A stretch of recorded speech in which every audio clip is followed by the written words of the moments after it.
Assalamualaikum warahmatullahi wabarakatuh. Saya Saila Mia Sofia Lubis, NIM 190208020. Di sini saya akan menyampaikan materi pembelajaran terkait peran perawat jiwa dalam pelayanan kesehatan.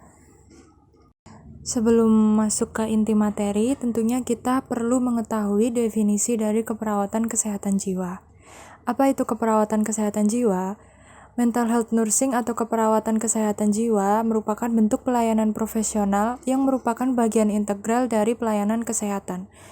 Menerapkan teori perilaku manusia sebagai ilmunya dan penggunaan diri sendiri secara terapeutik sebagai kiatnya.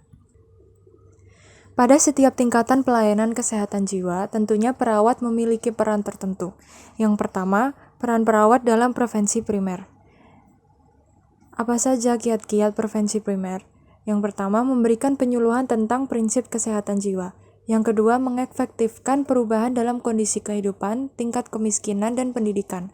Yang ketiga, memberikan pendidikan dalam kondisi normal, pertumbuhan dan perkembangan, serta pendidikan. Yang keempat, melakukan rujukan yang sesuai sebelum terjadi gangguan jiwa. Yang kelima, membantu klien di rumah sakit umum untuk menghindari masalah psikiatri. Yang keenam, bersama keluarga untuk memberikan dukungan pada anggotanya untuk meningkatkan fungsi kelompok. Yang terakhir, aktif dalam kegiatan masyarakat atau politik yang berkaitan dengan kesehatan jiwa. Peran kedua yaitu peran perawat dalam prevensi sekunder. Yang pertama, melakukan screening dan pelayanan evaluasi kesehatan jiwa. Yang kedua, melaksanakan kunjungan rumah atau pelayanan penanganan di rumah. Yang ketiga, memberikan pelayanan kedaruratan psikiatri di rumah sakit umum. Yang keempat, menciptakan lingkungan terapeutik. Yang kelima, melakukan supervisi klien yang mendapatkan pengobatan. Yang keenam, memberikan pelayanan pencegahan bunuh diri. Yang ketujuh, memberi konsultasi. Yang kedelapan, melaksanakan intervensi krisis.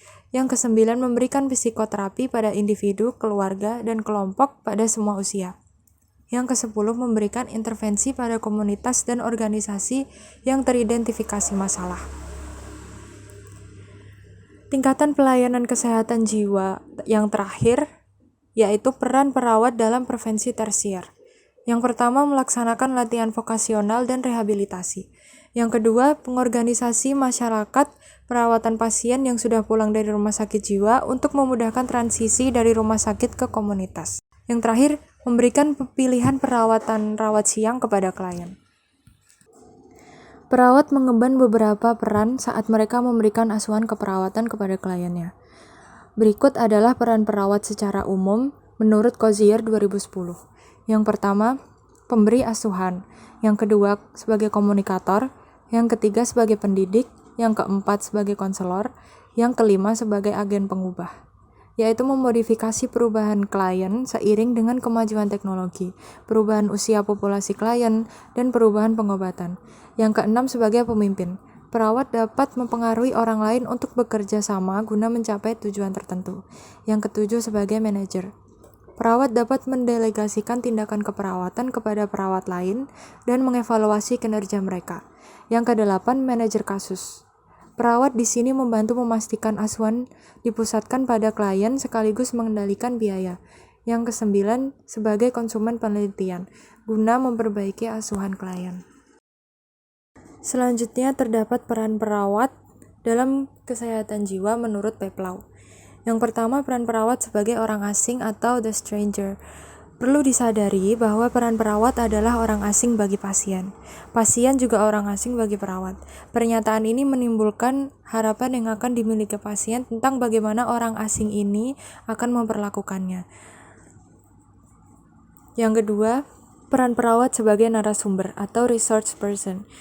Perawat berfungsi sebagai narasumber dalam situasi di mana informasi kesehatan diperlukan. Yang ketiga, peran perawat sebagai pendidik atau teacher.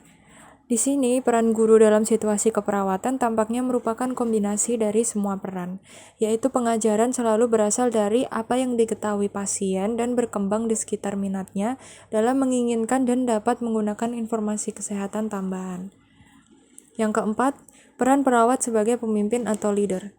Perawat adalah profesi yang bekerja sebagai tim. Agar setiap tim dapat berjalan dengan baik, tentunya diperlukan pemimpin yang mampu menggerakkan semua anggota tim. Maka hal inilah yang harus dimiliki oleh seorang perawat. Yang kelima, peran perawat sebagai pengasuh pengganti atau the surrogate. Perawat dalam membantu individu belajar tentang keunikan dirinya, sehingga dapat mengatasi konflik interpersonal. Sebagai perawat, individu yang dipercaya klien untuk berperan sebagai orang tua, tokoh masyarakat, atau rohaniawan guna untuk membantu memenuhi kebutuhannya. Perawat sebagai peran konselor. Semua fungsi konseling dalam keperawatan ditentukan oleh tujuan dari semua hubungan perawat-pasien, yaitu promosi pengalaman yang mengarah ke kesehatan. Tujuan ini dicapai melalui serangkaian tujuan yang lebih langsung, seperti membantu pasien menjadi sadar akan kondisi yang diperlukan untuk kesehatannya. Demikian beberapa hal yang bisa saya sampaikan.